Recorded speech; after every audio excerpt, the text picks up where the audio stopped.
ಕುರುಬ ಸಮುದಾಯ ಅವಮಾನಿಸಿದ ಸಿಸಿ ಪಾಟೀಲ ಶಾಸಕತ್ವ ವಜಾಗೊಳಿಸಬೇಕು. ಬಾಗಲಕೋಟೆ ಉಪಚುನಾವಣಾ ವೇಳೆ ವೀರಶೈವ ಒಳಪಂಗಡಗಳ ಒಕ್ಕೂಟದ ಸಭೆಯಲ್ಲಿ ಅಲ್ಪಸಂಖ್ಯಾತರು ಹಾಗೂ ಕುರುಬ ಸಮುದಾಯವನ್ನು ಶಾಸಕ ಸಿ ಪಾಟೀಲ ಅವಮಾನಿಸಿದ್ದಾರೆ. ಕೂಡಲೇ ಅವರ ಶಾಸಕ ಸ್ಥಾನ ರದ್ದುಪಡಿಸಬೇಕು ಅಂತ ಹಾಲುಮತ ಮಹಾಸಭಾ ರಾಜ್ಯ ಅಧ್ಯಕ್ಷ ರುದ್ರಣ್ಣ ಗುಳಗುಳಿ ಆಗ್ರಹಿಸಿದರು. ನಗರದ ಪತ್ರಿಕಾ ಭವನದಲ್ಲಿ ಶನಿವಾರ ನಡೆದ ಸುದ್ದಿಗೋಷ್ಠಿಯಲ್ಲಿ ಈ ಕುರಿತು ಮಾತನಾಡಿದರು. ಸುದ್ದಿಗೋಷ್ಠಿಯಲ್ಲಿ ಹಾಲುಮತ ಮಹಾಸಭಾ ಜಿಲ್ಲಾಧ್ಯಕ್ಷ ಬಸವರಾಜ ನೀಲಗಾರ, ರಾಮಣ್ಣ ಹೂವಣ್ಣನವರ, ಮಹಿಳಾ ಸಂಘಟನಾ ಕಾರ್ಯದರ್ಶಿ ಉಮಾ ದ್ಯಾವನೂರ, ರಘು ಸೋಮನಗೌಡ ಪಾಟೀಲ, ನಾಗರಾಜ ಮೇಣಸಗಿ, ಶಿವರಾಜ ಕೌಜಗೇರಿ, ಬಸವರಾಜ ಕುರಿ, ಮುತ್ತಣ್ಣ ಜಿಡಿ, ಮಂಜು ಜಿಡಿ, ಸೋಮು ಮೇಟಿ ಉಪಸ್ಥಿತರಿದ್ದರು. ಇವತ್ತಿನ ಈ ನನ್ನ ಪತ್ರಿಕಾಗೋಷ್ಠಿ ಯಾವುದೇ ಜಾತಿಯ ವಿರೋಧವಾಗಿ ಆಗಲಿ ಅಥವಾ ಯಾವುದೇ ಪಕ್ಷದ ವಿರುದ್ಧವಾಗಲಿ ಅಲ್ಲ ಅನ್ನುವಂಥದ್ದು ಭಾಳ ಸ್ಪಷ್ಟವಾಗಿರ್ತಕ್ಕಂಥ ಒಂದು ಮಾತು. ಇದು ಕೇವಲ ಬಾಗಲಕೋಟೆಯ ಉಪಚುನಾವಣೆಯ ಸಂದರ್ಭದೊಳಗೆ ವೀರಶೈವದ ಪಂಗಡಗಳ ಏನು ಒಂದು ಸಭೆ ನಡೀತಿರ್ತದೆ, ಆ ಸಭೆಯೊಳಗೆ ನರಗುಂದ ಕ್ಷೇತ್ರದ ಶಾಸಕರಾಗಿರ್ತಕ್ಕಂಥ ಸನ್ಮಾನ್ಯ ಸಿ ಪಾಟೀಲರು ಮಾತನಾಡಿದ ವಿಷಯವನ್ನು ಕುರಿತು ಮಾತ್ರ ಪದ ಬಳಕೆ, ಆ ಸಂದರ್ಭ, ಉದ್ದೇಶ ಇವುಗಳನ್ನು ಕೇಂದ್ರೀಕೃತವಾಗಿ ನನ್ನ ಇವತ್ತಿನ ಪತ್ರಿಕಾಗೋಷ್ಠಿ ಇರ್ತದೆ. ಇವತ್ತು ಈ ರಾಜ್ಯದೊಳಗೆ ಸುಮಾರು 10% ಇರ್ತಕ್ಕಂಥ ಸಮುದಾಯ ಕುರುಬ ಸಮುದಾಯ. ಈ ರಾಜ್ಯದಲ್ಲಿ ಅತಿ ಹೆಚ್ಚು ಸಂಖ್ಯೆ ನಂಬರ್ 1 ಸ್ಥಾನದಲ್ಲಿ ಇರ್ತಕ್ಕಂಥ ಕುರುಬ ಸಮುದಾಯ. ಆದರೆ ಇದರ ಸ್ಥಿತಿಗತಿಗಳನ್ನು ನೋಡಿದಾಗ, ಇದರ ಹಿನ್ನೆಲೆಯನ್ನು ನೋಡಿದಾಗ ಪ್ರತಿಯೊಂದು ಸರ್ಕಾರಗಳು ಕೂಡ ಸಾಮಾಜಿಕವಾಗಿ, ಆರ್ಥಿಕವಾಗಿ ಮತ್ತು ರಾಜಕೀಯವಾಗಿ ಎಲ್ಲ ಕ್ಷೇತ್ರದಲ್ಲಿಯೂ ಕೂಡ ಇದು ಹಿಂದುಳಿದಿರ್ತಕ್ಕಂಥ ಸಮುದಾಯ. ಸ್ವಾತಂತ್ರ್ಯ ನಂತರದೊಳಗೆ ನಾವು ಎನಾಲಿಸಿಸ್ಗಳನ್ನು ನೋಡಿದಾಗ ಸ್ವಾತಂತ್ರ್ಯ ಪೂರ್ವದೊಳಗಿಂತಲೂ ಕೂಡ ಪರಿಶಿಷ್ಟ ಪಂಗಡದಲ್ಲಿ ಇರ್ತಕ್ಕಂಥ ಈ ಸಮುದಾಯ ಇನ್ನೂ ಕೂಡ ಅದೇ ಸ್ಥಿತಿಯಲ್ಲಿ ಇರ್ತಕ್ಕಂಥದ್ದು. ಯಾಕಂದರೆ ಎನಾಲಿಸಿಸ್ ರಿಪೋರ್ಟ್ ಹೇಳ್ತದೆ 10% ಇರುವಂಥ ಸಮುದಾಯಕ್ಕೆ ಕೇವಲ ಇದುವರೆಗೂ ರಾಜಕೀಯ ಪ್ರಾತಿನಿಧ್ಯ 0.02% ಸಿಕ್ಕಿರ್ತಕ್ಕಂಥದ್ದು. ಭಾಳ ನೋವಿನ ಸಂಗತಿ. ಇವತ್ತು ಇಂಥ ಪರಿಸ್ಥಿತಿಯೊಳಗೆ ಇಡೀ ಕುರುಬ ಸಮುದಾಯ ರಾಜ್ಯದಲ್ಲಿ ಜೀವನವನ್ನು ಸಾಗಿಸ್ತಾ ಇದೆ.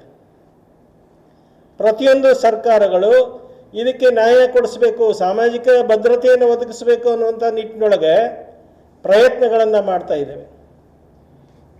ಆ ಹಿನ್ನೆಲೆಯೊಳಗೆ ಹಿಂದಿನ ಭಾರತೀಯ ಜನತಾ ಪಕ್ಷದ ಸರ್ಕಾರ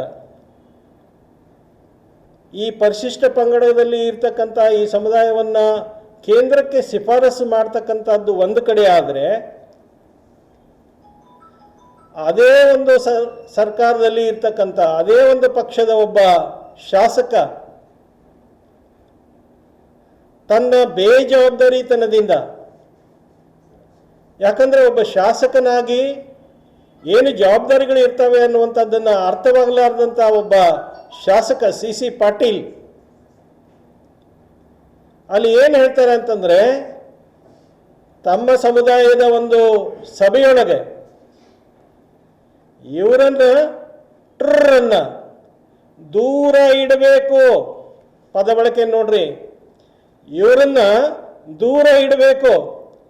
ಎಲ್ಲ ಸರ್ಕಾರಗಳ ಚಿಂತನೆ ಸಮಾಜಮುಖಿಯಾಗಿ ಪ್ರತಿಯೊಬ್ಬರನ್ನು ಕೂಡ ಸಾಮಾಜಿಕ ವ್ಯವಸ್ಥೆಯಲ್ಲಿ ತರಬೇಕು ಅನ್ನುವಂಥದ್ದನ್ನು ಒಂದು ಕಡೆ ಆದರೆ, ಒಬ್ಬ ಶಾಸಕಾಂಗದ ಒಬ್ಬ ಶಾಸಕನಾಗಿ ಒಂದು ಇಡೀ ಸಮುದಾಯವನ್ನು ದೂರ ಇಡ್ತಕ್ಕಂಥ ಮನಸ್ಥಿತಿಯ ಶಾಸಕ ಯಾವ ರೀತಿ ಇವರು ಇರಬೇಕು ಅನ್ನುವಂಥದ್ದನ್ನು ನಾವು ಗಂಭೀರವಾಗಿ ಆಲೋಚನೆ ಮಾಡಬೇಕಾಗ್ತದೆ. ಕಾರಣ ಏನಂತೇಳಿದ್ರೆ, ಪ್ರತಿಯೊಬ್ಬರಿಗೂ ಸಾಮಾಜಿಕ ನ್ಯಾಯ ಸಿಗಲೇಬೇಕಾಗಿದೆ. ಡಾಕ್ಟರ್ ಬಾಬಾ ಸಾಹೇಬ್ ಅಂಬೇಡ್ಕರ್ ಅವರು ಕೊಟ್ಟಿರ್ತಕ್ಕಂಥ ಸಂವಿಧಾನದ ಅಡಿಯೊಳಗೆ ಇವರು ಶಾಸಕರಾಗಿ ಪ್ರಮಾಣ ವಚನವನ್ನು ಸ್ವೀಕಾರ ಮಾಡ್ತಕ್ಕಂಥ ಸಂದರ್ಭದೊಳಗೆ ಅಲ್ಲಿ ಸ್ಪಷ್ಟವಾಗಿ ಇವರು ಪ್ರಮಾಣ ವಚನ ತಗೊಳ್ಳುವಂಥ ಸಂದರ್ಭದೊಳಗೆ ಹೇಳ್ತಾರೆ, ಈ ದೇಶದ ಏಕತೆಯನ್ನು, ಈ ದೇಶದ ಸಮಗ್ರತೆಯನ್ನು ನಾನು ಕಾಪಾಡಿಕೊಂಡು ಹೋಗ್ತೀನಿ ಅನ್ನುವಂತಹ ಪ್ರಮಾಣ ವಚನವನ್ನು ಸ್ವೀಕಾರ ಮಾಡ್ತಕ್ಕಂಥವ್ರು ಈ ಏಕತೆಗೆ ಮತ್ತು ಸಮಾಜಕ್ಕೆ ಒಂದು ಭದ್ರತೆಗೆ ಧಕ್ಕೆಯಾಗುವಂತಹ ರೀತಿಯೊಳಗೆ ಇವರ ಹೇಳಿಕೆಗಳು. ಮತ್ತು ಇಂಥವ್ರು ಶಾಸಕರಾಗಿ ಇರಬೇಕಾ? ನಿನ್ನೆ ನಾನು 7:00ವರೆಗೆ ಪತ್ರಿಕಾಗೋಷ್ಠಿಯನ್ನು ನಾನು ಇಲ್ಲಿ ಮಾಡ್ತೀನಿ ಅಂತೇಳಿ ಬುಕ್ ಮಾಡಿದಾಗ 8 ಗಂಟೆಗೆ ಈತನಿಂದ ಒಂದು ನಾನು ಕ್ಷಮಾಪಣೆನೂ ಅಲ್ಲ, ವಿಷಾದ ವ್ಯಕ್ತಪಡಿಸ್ತೀನಿ ಅನ್ನುವಂಥ ಒಂದು ವಿಡಿಯೋ ಹೊರಗಡೆ ರಿಲೀಸ್ ಮಾಡ್ತಾರೆ. ಇವರು ಎಷ್ಟು ಜಾಣರಿದ್ದಾರೆ ಇವರು. ಇಷ್ಟು ದಿವಸ ಯಾಕೆ ನಿಮಗೆ ನಿಮ್ಮ ಮನಸ್ಥಿತಿ, ನಿಮ್ಮ ತಪ್ಪು ನಿಮಗೆ ಗೊತ್ತಾಗ್ಲಿಲ್ವಾ? ನೀವು ಅದು ಏನಂತ ಕೇಳಿದ್ರು, ವಿಷಾದ ವ್ಯಕ್ತಪಡಿಸುವಂತ ಅವಶ್ಯಕತೆನೇ ಇಲ್ಲ. ಆ ನರಗುಂದ ಕ್ಷೇತ್ರದ ನನ್ನ ಸಮಾಜದ ಬಂಧುಗಳು ಇವತ್ತು ವಿಷಾದ ವ್ಯಕ್ತಪಡಿಸ್ತಾ ಇದ್ದಾರೆ. ಕಾರಣ ಏನಂದ್ರೆ, ಎಂಥ ಒಬ್ಬ ಅಯೋಗ್ಯ ಶಾಸಕನನ್ನು ನಾವು ಆರಿಸಿ 4 ಬಾರಿ ನಾವು ವಿಧಾನಸಭೆಯಲ್ಲಿ ಕುಂದಿರಿಸಿಕೊಂಡು ಈ ಸಾಮಾಜಿಕ ವ್ಯವಸ್ಥೆಯನ್ನು ಸರಿ ಮಾಡ್ರಿ ಅಂತೇಳಿ ಕಳಿಸಿದೀವಲ್ಲ, ಅದಕ್ಕಾಗಿ ವಿಷಾದ. ನೋವಾಗಿದ್ರೆ ಇಡೀ ರಾಜ್ಯದ ಸಮುದಾಯ ಸಾಮಾಜಿಕ ಜಾಲತಾಣಗಳನ್ನು ತೆಗೆದು ಕಳೆದ 15 ದಿವಸ ನೀವು ನೋಡಿದ್ರಿ ಅಂತೇಳಂದ್ರೆ, ಆ ಸಾಮಾಜಿಕ ಜಾಲತಾಣದಲ್ಲಿ ಇರ್ತಕ್ಕಂಥ ಕುರುಬರಿಗೆ ಆಗಿರ್ತಕ್ಕಂಥ ನೋವಿನ ಪ್ರತಿಯೊಂದು ಸ್ಪಂದನೆ ನಿಮಗೆ ಅಲ್ಲಿ ಅರ್ಥ ಆಗ್ತದೆ. ಕುರಿ ಕಾಯೋದು ನಮ್ಮ ಕಸುಬರಿ, ಅದು ನಮ್ಮ ಲಕ್ಷ್ಮಿ, ಅದನ್ನು ನಾವು ಗೌರವಿಸ್ತೀವಿ, ಪ್ರೀತಿಸ್ತೀವಿ. ಈ ದೇಶದ ಮೂಲ ನಿವಾಸಿಗಳು ನಾವು. ಪ್ರತಿಯೊಬ್ಬರಿಗೂ ಕೂಡ ಈ ದೇಶದ ಮೇಲೆ, ಪ್ರತಿಯೊಂದು ಸ್ವತ್ತಿನ ಮೇಲೆ ಹಕ್ಕಿದೆ. ನಾವು ಈ ದೇಶದ ಪ್ರಜೆಗಳು. ನಮ್ಮ ಪ್ರಜಾಪ್ರಭುತ್ವ ವ್ಯವಸ್ಥೆಯಿಂದ ದೂರ ಇಡಬೇಕನ್ನುವಂಥ ನಿಮ್ಮ ನ್ಯಾಯ ಯಾವ ರೀತಿಯಾಗಿದೆ? ಸ್ವಜಾತಿಯ ಪ್ರೇಮನ ಒಬ್ಬ ಶಾಸಕನಾಗಿ ಸರ್ವರನ್ನು ಸಮಾನ ಭಾವದಿಂದ ಕಾಣತಕ್ಕಂಥ ನಿಮ್ಮ ಕರ್ತವ್ಯ, ನಿಮ್ಮ ಜವಾಬ್ದಾರಿ ಮರ್ತು ಹೋಯ್ತಾ ನಿಮಗೆ? ಇದು ಮೊದಲನೇ ಬಾರಿ ಅಲ್ಲ. ಈ ಹಿಂದೆನೂ ಕೂಡ ಈ ಸಮುದಾಯವನ್ನು ಅನೇಕ ಬಾರಿ ಅವಮಾನಗೊಳಿಸಿರ್ತಕ್ಕಂಥ ಸಂದರ್ಭಗಳನ್ನು ನಾವು ಅನುಭವಿಸಿದ್ದೀವಿ. ಬಳಗಾನೂರದ ಘಟನೆ, ಬಳಗಾನೂರದಲ್ಲಿ ಅಲ್ಲಿ ತಾಲೂಕ್ ಪಂಚಾಯಿತಿ, ಗ್ರಾಮ ಪಂಚಾಯಿತಿ, ಜಿಲ್ಲಾ ಪಂಚಾಯಿತಿಯಿಂದ ಎಲ್ಲ ರೀತಿಯಾದಂಥ ಕಾನೂನಾತ್ಮಕವಾಗಿರ್ತಕ್ಕಂಥ ಒಂದು ಠರಾವನ್ನು ಪಾಸ್ ಮಾಡಿ ಸಂಗೊಳ್ಳಿ ರಾಯಣ್ಣ ಈ ದೇಶಕ್ಕೆ ಸ್ವತಂತ್ರಕ್ಕೆ ಮಡಿದಿರ್ತಕ್ಕಂಥ ಕ್ರಾಂತಿವೀರ ಸಂಗೊಳ್ಳಿ ರಾಯಣ್ಣನ ಪುತ್ಥಳಿಯನ್ನು ಇಡುವಂಥ ಸಂದರ್ಭದೊಳಗೆ ಅಲ್ಲಿ ಜಾತಿಯ ವಿಷ ಬೀಜಗಳನ್ನು ಬಿತ್ತಿ ಗಲಾಟೆ ಮಾಡಿಸ್ತಾರೆ. ಆ ಭಾಗದ 22 ಯುವಕರ ಮೇಲೆ FIR ಮಾಡಿಸ್ತಾರೆ. 34. ಸೊ ಇದುವರೆಗೂ ಅನುಭವಿಸ್ತಾ ಇದ್ದೀವಿ ಆ ನೋವುಗಳನ್ನು. ಮತ್ತೆ ಅವತ್ತಿನ ದಿವಸ ಬಂದು ಹೇಳ್ತಾರೆ, ನನಗೆ ಕ್ಷಮಾ ಮಾಡ್ರಿ. ಅವತ್ತು ಬಹಿರಂಗವಾಗಿ ಕ್ಷಮೆಯನ್ನು ಯಾಚಿಸೋದಕ್ಕೆ ನಾವು ಪತ್ರಿಕಾಗೋಷ್ಠಿಯನ್ನು ಮಾಡಿದ್ದೆ. ಆದರೆ ಒಬ್ಬ ವ್ಯಕ್ತಿಯ ಗೌರವಕ್ಕೆ ಧಕ್ಕೆ ಬರಬಾರ್ದು, ಸಮಾಜದಲ್ಲಿ ಒಂದು ಸ್ಥಾನದಲ್ಲಿ ಇರ್ತಕ್ಕಂಥವ್ರು ಅನ್ನುವಂಥ ಕಾರಣದಿಂದ ಸಮಾಜದ 4 ಮುಖಂಡರ ಮಧ್ಯದಲ್ಲಿ ಬಂದು ಕ್ಷಮೆಯನ್ನೇ ಯಾಚಿಸಿ ಹೋಗಿರೋವಂಥವ್ರು ಇವರು. 5 ಒಂದು ಖಾತೆಗಳನ್ನು ನಿಭಾಯಿಸ್ತಕ್ಕಂಥವ್ರು ಇವರು. 4 ಬಾರಿ ಶಾಸಕರಾದವರು. ಎಂಥ ಪ್ರಬುದ್ಧತೆ! ಒಂದು ಗೌರವದಿಂದ ಇರಬೇಕಾಗಿರ್ತಕ್ಕಂಥ ವ್ಯಕ್ತಿ ಈ ರೀತಿಯಾಗಿ ಅವ್ರ ಮನಸ್ಥಿತಿ ನೋಡ್ರಿ. 2 ಸಮುದಾಯಗಳನ್ನು ಈ ವ್ಯವಸ್ಥೆಯಿಂದ ದೂರ ಇಡಬೇಕನ್ನುವಂಥ ಮನಸ್ಥಿತಿ. ಇದನ್ನು ಬಹಳ ಉಗ್ರವಾಗಿ ನಾವು ಹಾಲುಮತ ಮಹಾಸಭಾ ಖಂಡಿಸ್ತಾ ಇದ್ದೀವಿ. ನಿಮ್ಮ ಯಾವುದೇ ಕ್ಷಮಾಪಣೆ ಆಗಲಿ ಇದು ಬೇಕಾಗಿಲ್ಲ. ನಾನು ಈ ಮೂಲಕ ಏನಂತ ಆಗ್ರಹ ಮಾಡ್ತಾ ಇದ್ದೀನಿ ಅಂತ ಹೇಳಿದ್ರೆ, ಮಾನ್ಯ ರಾಜ್ಯಪಾಲರು ಯಾವ ಸಂವಿಧಾನದ ಅಡಿಯೊಳಗೆ ಇವರು ಪ್ರಮಾಣ ವಚನವನ್ನು ಸ್ವೀಕಾರ ಮಾಡಿದ್ದಾರೆ ಅದಕ್ಕೆ ಇವತ್ತು ಧಕ್ಕೆ ಆಗಿದೆ. ಅದನ್ನು ಇವರು ಗೌರವಿಸಿಲ್ಲ. ಇಲ್ಲಿ ತಮ್ಮ ಜವಾಬ್ದಾರಿಯನ್ನು ಕಳೆದುಕೊಂಡಿರ್ತಕ್ಕಂಥ ಒಬ್ಬ ಶಾಸಕರನ್ನು ಕೂಡಲೇ ಶಾಸಕ ಸ್ಥಾನದಿಂದ ನೀವು ವಜಾಗೊಳಿಸಬೇಕು ಅನ್ನುವಂಥ ಆಗ್ರಹವನ್ನು ಇವತ್ತು ಪತ್ರಿಕಾಗೋಷ್ಠಿಯ ಮೂಲಕ ನಾವು ಆಗ್ರಹ ಮಾಡ್ತಾ ಇದ್ದೇವೆ. ಇಂಥವ್ರು ಇರಬಾರ್ದು ಪ್ರಜಾಪ್ರಭುತ್ವ ವ್ಯವಸ್ಥೆಯೊಳಗೆ. ಸರ್ವರನ್ನು ಸಮಾನವಾಗಿ ಕಾಣ್ತಕ್ಕಂಥ ಒಬ್ಬ ನಾಯಕ ನಮಗೆ ಬೇಕಾಗಿದೆ. ಹೇಳ್ತಾರೆ ಇವರನ್ನು ದೂರ ಇಡಬೇಕು, ಆ ತಾಕತ್ತು ಗುಂಡಗಡಿಗೆ ಇದೆ, ಈ ಶಬ್ದವನ್ನು ಬಳಸಿದ್ದಾರೆ. ಸ್ವಾಮಿ, ನಾನು ಪ್ರಶ್ನೆ ಮಾಡ್ತೀನಿ, ನೀವು ಮೇಲೆ ಹಾಕಿಕೊಂಡಿರ್ತಕ್ಕಂಥ ಗುಂಡುಗಡಿಗೆಗೆ ಇಷ್ಟು ತಾಕತ್ತು ಇರಬೇಕಾಯ್ತಂದ್ರೆ ನೀವು ನಿಮ್ಮ ತಾಕತ್ತನ್ನು ಪ್ರದರ್ಶನ ಮಾಡಬೇಕಾಗಿತ್ತಂತ ಹೇಳಿದ್ರೆ ಇವತ್ತು ನಿಮ್ಮ ಸ್ಥಾನಕ್ಕೆ ರಾಜೀನಾಮೆ ಕೊಡ್ರಿ. ನನಗೆ ಇವ್ರದ್ದು ಟ್ರದ್ದು ನಿಮ್ಮ ಓಟುಗಳು ಬೇಡ ಅನ್ನುವಂಥದ್ದನ್ನು ಘೋಷಣೆ ಮಾಡ್ರಿ. ಬರ್ರಿ ಅಖಾಡಕ್ಕೆ ಇಳಿರಿ. ಆ ಗುಂಡುಗಡಿಗೆ ಹೇಳುವಾಗ ನೀವು ಪೂಜೆಯನ್ನು ಮಾಡ್ತಕ್ಕಂತಹ ಶಿವನನ್ನ ಸಾಕ್ಷಾತ್ಕರಿಸಿಕೊಂಡಿರ್ತಕ್ಕಂಥ ಸಮುದಾಯ ಕುರುಬ ಸಮುದಾಯ. ಮತ್ತು ನಮಗೆ ಎಷ್ಟು ತಾಕತ್ತಿರಬೇಡ, ನಾವು ತೋರಿಸ್ತೀವಿ ಅದನ್ನು ನಾವು ತೋರಿಸ್ತೀವಿ. ಬನ್ರಿ. ಯಾವುದಾದ್ರೂ ಕುರುಬ ಸಮುದಾಯದ ಅಧಿಕಾರಿ ಬಂದರೆ ಜಿಲ್ಲಾಧಿಕಾರಿಗಳ ಮೇಲೆ ಒತ್ತಡವನ್ನು ಹಾಕೋದು, ಅವ್ರನ್ನ ದೂರ ಇಡೋದು. ಯಾವುದಾದ್ರೂ ಒಬ್ಬ ಅಧಿಕಾರಿಗಳನ್ನು ಅಲ್ಲಿಗೆ ಬಂದರು ಅಂತ ಹೇಳಿದ್ರೆ ಅವ್ರಿಗೆ ಕಿರಿಕಿರಿಯನ್ನು ಕೊಡೋದು. ಅಂದರೆ ಕುರುಬರಿಗೆ ಇಲ್ಲಿ ಬದುಕೋದಕ್ಕೆ ಅವಕಾಶ ಇಲ್ವಾ? ಈ ರಾಜ್ಯ ಬಿಟ್ಟು, ಈ ದೇಶ ಬಿಟ್ಟು ನಿನ್ನದೇ ಆಗಿರ್ತಕ್ಕಂಥ ಒಂದು ಕಾನೂನು ನಿನ್ನ ಕ್ಷೇತ್ರದಲ್ಲಿ ಅಳವಡಿಸ್ಕೊಂಡಿದೀಯಾ? ಏನಿದು? ಯಾರು ಕೇಳೋರಿಲ್ಲ, ಹೇಳೋರಿಲ್ಲ. ಪ್ರಜಾಪ್ರಭುತ್ವ ವ್ಯವಸ್ಥೆ ಇಲ್ಲಿ ಇದೆಯಾ, ಜೀವಂತವಾಗಿದೆಯಾ ಅನ್ನುವಂಥ ಪ್ರಶ್ನೆ, ಸಂಶಯ ಇಲ್ಲಿ ನಮಗೆ ಎಡಮಾಡಿ ಕೊಡಬೇಕಾಗ್ತದೆ. ಬರೀ ನಾನು ರಾಜ್ಯಪಾಲರಿಗೆ ಅಷ್ಟೇ ಆಗ್ರಹ ಅಲ್ಲ, ಪಕ್ಷದ ಜಿಲ್ಲಾಧ್ಯಕ್ಷರಿಗೆ ಮತ್ತು ರಾಜ್ಯಾಧ್ಯಕ್ಷರಿಗೂ ಕೂಡ ಆಗ್ರಹ ಮಾಡ್ತೇನೆ. ಒಂದು ಕಡೆ ಪಕ್ಷ ನೋಡ್ರಿ, ಹೋದ ಸರಿ ಬಸವರಾಜ ಬೊಮ್ಮಾಯಿ ಅವರು ಈ ಸಮುದಾಯಕ್ಕೆ ನ್ಯಾಯ ಒದಗಿಸಬೇಕು ಅಂತ ಹೇಳಿ ಪರಿಶಿಷ್ಟ ಪಂಗಡಕ್ಕೆ ಶಿಫಾರಸನ್ನು ಮಾಡ್ತಕ್ಕಂಥ ನಿರ್ಣಯ ಕೊನೆಯ ಕ್ಯಾಬಿನೆಟ್ನಲ್ಲಿ ಬಸವರಾಜ ಬೊಮ್ಮಾಯಿ ಅವರು ತಗೋತಾರೆ.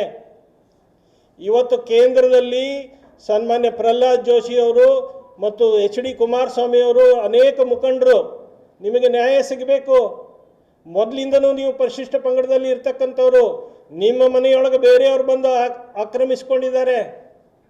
ನಿಮಗೆ ನೀವು ನಿಮ್ಮ ಮನೆಯನ್ನು ಕೊಡಿಸ್ಕೊಡ್ತೀವಿ ಅನ್ನುವಂಥ ನಿಟ್ಟಿನೊಳಗೆ ಇಡೀ ಆ ಪಕ್ಷದ ಮುಖಂಡರು ಈ ಸಮುದಾಯಕ್ಕೆ ನ್ಯಾಯ ಕೊಡಿಸ್ತಕ್ಕಂಥದ್ದು ಒಂದು ಕಡೆ ಆದರೆ, ಇಂಥ ಶಾಸಕರಿಂದ ನಿಮ್ಮ ಪಕ್ಷಕ್ಕೆ ಕೂಡ ಒಂದು ಕಳಂಕ, ಕಪ್ಪು ಚುಕ್ಕೆ ಬರ್ತಾ ಇದೆ. ಆ ಹಿನ್ನೆಲೆಯೊಳಗೆ ಇಂಥವ್ರು ಪಕ್ಷದಲ್ಲಿ ಇದ್ದರೆ ಸಾಮಾಜಿಕ ನ್ಯಾಯ ಸಿಗೋದು ಭಾಳ ದುಸ್ತರ. ಆ ಹಿನ್ನೆಲೆಯೊಳಗೆ ಜಿಲ್ಲಾಧ್ಯಕ್ಷರಿಗೆ, ರಾಜ್ಯಾಧ್ಯಕ್ಷರಿಗೆ ನಾನು ಈ ಮೂಲಕ ಆಗ್ರಹ ಮಾಡ್ತಾ ಇದ್ದೀನಿ, ಇವರನ್ನು ಪಕ್ಷದಿಂದ ನೀವು ಕೂಡಲೇ ವಜಾಗೊಳಿಸಬೇಕು. ಇಂಥವ್ರು ಇರಬಾರ್ದು. ಸಾಮಾಜಿಕ ನ್ಯಾಯದ ಪರವಾಗಿ ಯಾರೇ ಬರಲಿ, ಸಾಮಾಜಿಕ ನ್ಯಾಯ ಬೇಕು ಇವತ್ತು. ಅಂದಾಗ ಮಾತ್ರ ಸುಭದ್ರವಾಗಿರ್ತಕ್ಕಂಥ, ಸ್ವಸ್ಥವಾಗಿರ್ತಕ್ಕಂಥ, ಸದೃಢವಾಗಿರ್ತಕ್ಕಂಥ ಸರ್ಕಾರ ನಮಗೆ ಬೇಕಾಗಿದೆ. ಆ ಹಿನ್ನೆಲೆಯೊಳಗೆ ಅಂಥ ಮನಸ್ಥಿತಿ ಇರುವಂಥವರು ಶಾಸಕರಾಗಿ ನಮ್ಮ ಕ್ಷೇತ್ರದಲ್ಲಿ ಬರಲಿ ಅನ್ನುವಂಥ ಒಂದು ಆಶಯವನ್ನು ನಾನು ವ್ಯಕ್ತಪಡಿಸ್ತಾ ಇದ್ದೀನಿ.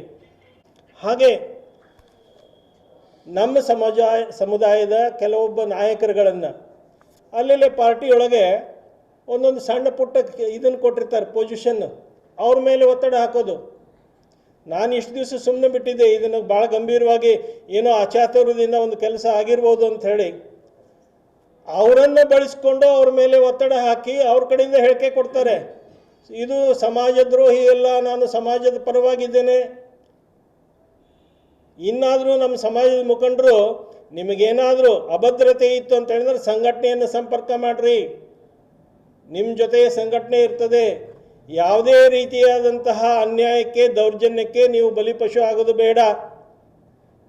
ನಮ್ಮತನವನ್ನು, ನಮ್ಮ ಗಟ್ಟಿತನವನ್ನು, ನಮ್ಮ ಸ್ವಂತಿಕೆಯನ್ನು, ಈ ಒಂದು ಪ್ರಜಾಪ್ರಭುತ್ವದಲ್ಲಿ ಇರ್ತಕ್ಕಂಥ ನಮ್ಮ ಹಕ್ಕುಗಳನ್ನು ರಕ್ಷಣೆ ಮಾಡೋದಕ್ಕೋಸ್ಕರವಾಗಿ ನಾವೆಲ್ಲರೂ ಕಟಿಬದ್ಧರಾಗಿರೋಣ. ಸಾಮಾಜಿಕ ವ್ಯವಸ್ಥೆಯಲ್ಲಿ ಪ್ರತಿಯೊಂದು ಜಾತಿಯ ಜೊತೆಗೆ ನಾವು ಅನ್ಯೋನ್ಯವಾಗಿ ಸಂಬಂಧಗಳನ್ನು ಇಟ್ಕೊಂಡಿರ್ತಕ್ಕಂಥವ್ರು. ಹಳ್ಳಿಯೊಳಗೆ ಬರ್ರಿ, ಎಲ್ಲ ಜಾತಿಯ, ಎಲ್ಲ ಸಮುದಾಯದವ್ರ ಜೊತೆಗೆ ಅಣ್ಣ, ತಮ್ಮ, ಕಾಕ, ಚಿಗವ್ವ ಅನ್ನುವಂಥ ರೀತಿಯೊಳಗೆ ನಾವು ವರ್ತನೆಯನ್ನು ಇವತ್ತಿಗೂ ಕೂಡ ನಮ್ಮ ಹಿರಿಯರು ಆ ಒಂದು ಸಂಪ್ರದಾಯವನ್ನು ಹಾಕಿಕೊಟ್ಟಿದ್ದಾರೆ. ಆ ಹಿನ್ನೆಲೆಯೊಳಗೆ ನಾವು ಬದುಕ್ತಾ ಇದ್ದೀವಿ. ಇವತ್ತಿಗೂ ಕುರಿ ಕಾಯುವಂಥದ್ದು ಸಂಚಾರಿ. ಇಂಥ ಉರಿ ಬಿಸಿಲಿನಲ್ಲಿನೂ ಕೂಡ ನಾವು ಸಂಚಾರಿ ಕುರಿ ಕಾಯುವಂಥದ್ದನ್ನು, ಆ ಕಸುಬನ್ನು ಉಳಿಸ್ಕೊಂಡು ಬಂದಿದ್ದೀವಿ. ಈ ದೇಶದ ಪ್ರಗತಿಯೊಳಗೆ ನಮ್ಮದು ಕೂಡ ಪಾತ್ರ ಇದೆ. ನಾವು ಪ್ರಜಾಪ್ರಭುತ್ವ ವ್ಯವಸ್ಥೆಯಲ್ಲಿದ್ದೀವಿ, ನಮಗೂ ಕೂಡ ಸಂವಿಧಾನದಲ್ಲಿ ಹಕ್ಕಿದೆ. ಆ ಹಿನ್ನೆಲೆಯೊಳಗೆ ಇವತ್ತು ನಾನಿಲ್ಲಿ ಡಾಕ್ಟರ್ ಸಿದ್ದಯ್ಯ ಪುರಾಣಿಕರ ಒಂದು ಒಕ್ಕಣೆಯನ್ನು ನಾನಿಲ್ಲಿ ಹೇಳಲಿಕ್ಕೆ ಬಯಸ್ತೀನಿ. ಓದಿ ಬ್ರಾಹ್ಮಣನಾಗು, ಕಾದಿ ಕ್ಷತ್ರಿಯನಾಗು, ಶೂದ್ರ ವೇಶ್ಯನಾಗು, ದುಡಿದು ಗಳಿಸಿ ಏನಾದರೂ ಆಗು, ನಿನ್ನೊಲವಿನಂತಾಗು, ಏನಾದರೂ ಸರಿಯೇ ಮೊದಲು ಮಾನವನಾಗು.